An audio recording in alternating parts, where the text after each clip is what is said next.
This is The Fight Before Christmas by Gary Apple.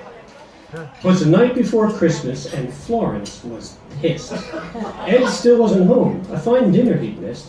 The kids had all eaten and gone off to bed when Flo stayed up waiting for her husband, Ed.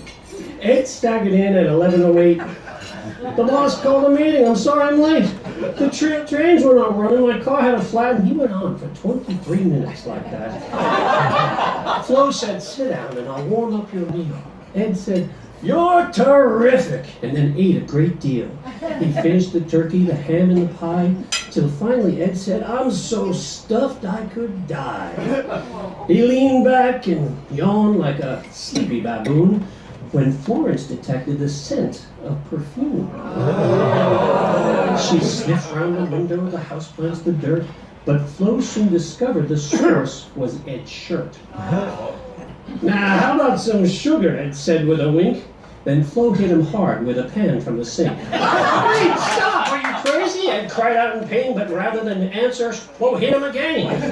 Ed sailed across the table onto the floor, then rose to his feet and was struck 3 times more. Let's talk this thing out. Fighting won't help, now will it? Then Florence attacked with a cast iron skillet. But Ed, who was ready, stepped quickly aside. He stuck out his leg.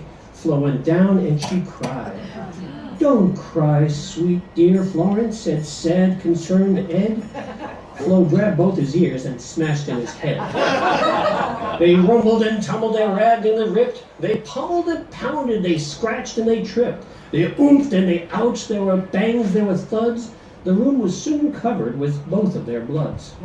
They stepped on the manger, they knocked down the walls. Yes, you can say they both decked the halls. They crushed all the presents. They leveled the tree, and this violence went on till 3:15. And just as Ed cocked his arm for a sure, fatal blow, he saw they were standing beneath mistletoe. He said, Florence, look, and he pointed above. She lowered her hands, and her eyes filled with love. We've forgotten it's Christmas, Ed said with a plea.